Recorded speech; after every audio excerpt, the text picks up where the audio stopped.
돈키호테 같은 사람이 아니었다면 내가 이렇게까지 할 수 있었을까? 라는 질문으로 이 책은 시작됩니다. 김호연 작가의 나의 돈키호테.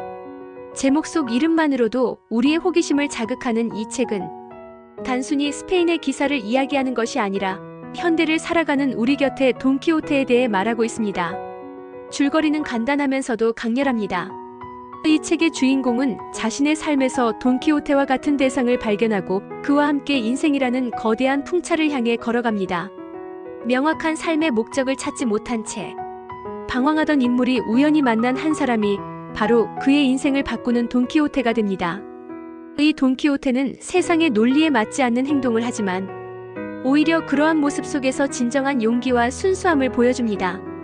두 사람은 함께 길을 걸으며 서로 영향을 주고받고 그렇게 서로의 삶에 깊게 스며들게 됩니다.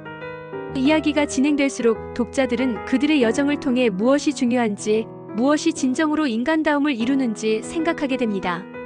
이 책이 담고 있는 주요 메시지는 아주 뚜렷합니다. 첫째, 용기와 도전의 아름다움입니다. 세상이 이해하지 못하거나 심지어 웃음거리로 삼는 도전이라 할지라도 그것이 가슴에서 우러나오는 진심이라면 가치 있다는 것을 말해줍니다. 둘째, 일상 속에서 잊기 쉬운 순수함과 진실한 관계의 중요성입니다. 돈키호테라는 상징을 통해 작가는 우리가 놓치고 있는 무언가를 다시 한번 돌아보게 만듭니다. 마지막으로 삶이라는 여정에서 나만의 돈키호테를 찾는 것이 얼마나 중요한지 묵직한 메시지를 던집니다. 우리의 돈키호테는 꼭 사람이 아닐 수도 특정한 대상일 수도 있지만 그 존재는 삶의 빛을 던져주는 매우 중요한 역할을 할 수 있습니다. 이 책은 우리에게 귀중한 시사점을 제공합니다.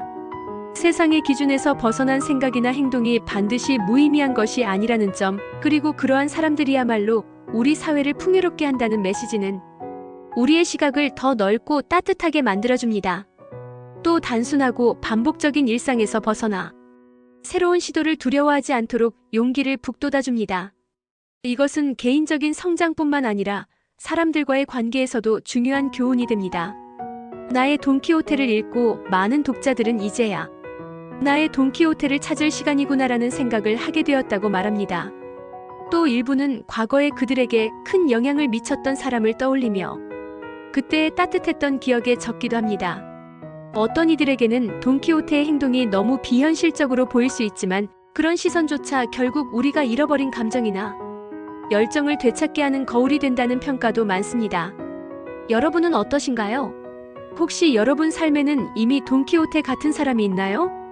아니면 우리의 돈키호테는 스스로 되어가는 과정일까요? 여러분의 생각을 댓글로 남겨주세요. 함께 나눠보면 더 많은 이야기를 발견할 수 있을 것 같아요. 책을 읽다 보면 묘하게 용기가 생기고 세상에 대한 새로운 시선이 열리는 느낌을 받게 됩니다. 아마도 많은 독자들은 이 이야기를 통해 자신의 삶을 돌아보고 우리가 너무 당연시했던 것들을 다시금 소중히 여기는 계기를 맞이하게 될 거예요. 진정으로 가치 있는 것은 때로 세상의 기준과 다를 수 있다는 사실, 그리고 그러한 다름이야말로 삶을 더욱 풍요롭게 만든다는 깨달음이 이 책을 통해 전해집니다. 여러분의 이야기는 무엇인가요? 여러분의 돈키호테 혹은 그리운 누군가를 떠올리며 함께 공유해 주시면 좋겠습니다.